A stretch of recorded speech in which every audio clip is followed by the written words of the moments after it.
mën na am loola fa gaañ tey daa ngay gëmit da ngay nettoyé ba li nar a yàq ngëm li nekkatu fi set na wecc nga tabax ci sa ngëm boo ci tabaxee day dëgg loolu mooy fa man yakfur bi taaxut wa yu'min billah soo ko defee résultat mooy faqad istamsaka bil urwatil wusqa te lan fi saama laha dootul fecceeku mais sénégalais liñ nangu mooy dañuy gëm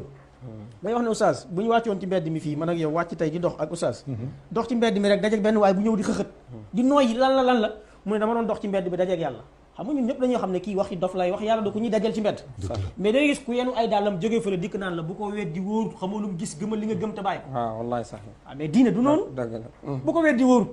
li yàlla weddi loo dañ koy weddi yàlla du kuy dox ci mbedd ñuy dajeek moom nit ne la daje naak yàlla ci ab koñ nga ne bu ko kenn weddi pourquoi duñ ko weddi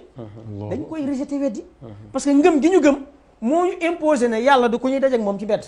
ngëm googu moo ñuy mayu fit ñu weddi moo ñuy may fa ma yegfur bi taaxut léegi bu fekkee yow ngëm da ngay gëm rek doo weddi mooy société bi ñuy dund Sénégal lu fi ay woote ñu gëm la lan moo tax mooy dañoo nangoo gëm mais ñemewuñoo weddi parce que dañ leen a gëm loo ne boo weddee da ngay alku diine kenn du ci weddi kay diine fa ma yegfur bi taaxut moo jiitu wa yu'min billah balaa ngay gëm da ngay weddi lan ngay weddi mooy lépp lu safaanoog li nga nar a gëm da nga koy dàq ba pare du la gëm lool mais fii dañuy gëm di gëm ba ngëm di fees léegi yow yaay am liggéeyu yow ñëw di leen jéem a weddiloo parce que da ngaa fekk ñu gëm lu ñu warul gëm su ko defee ñu ne dañuy weddiloo mais da ngeen a gëm lu ngeen warul gëm il faut ñu weddilee leen ko loolu moom mooy mbir mi su fekkoon gëm ngeen li ngeen waroon gëm kenn du leen weddiloo mais da ngeen a gëm lu ngeen warul gëm te loolu boo gëmee la warul gëm da nga koy weddiwaat parce que day yàq di ne gis nga militaires yi nekk tey zone 5 Casamance bu ñu ñëwee campé fi ñuy campé 2 kilomètres li ko wër lépp dañ koy miiner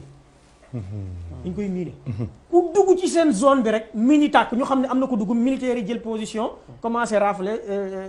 def ratissage ci zone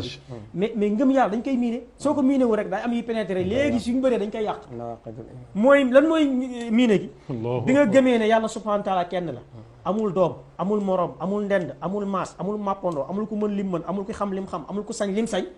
loola su fekkee ne gëm nga ko ba mu dëgër keneen ñëw bëgg a nekk yàlla da nga naan du yàlla caaxaankat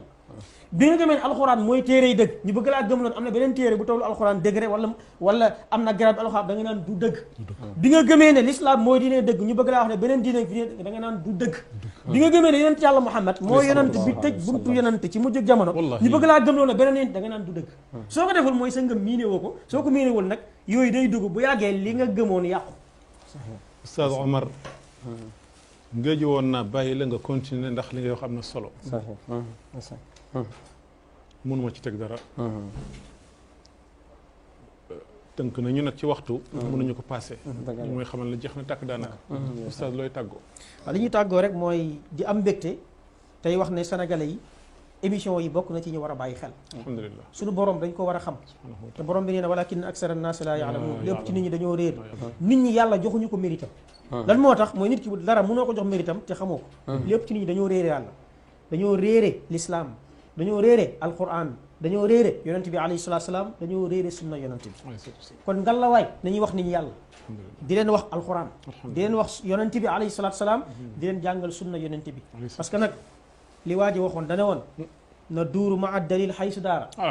ñun dañuy topp dalil fu mu mënti dem wala nataasabu lir rijal duñu parparloo ci ay nit wala nanxaazu illa lil xaq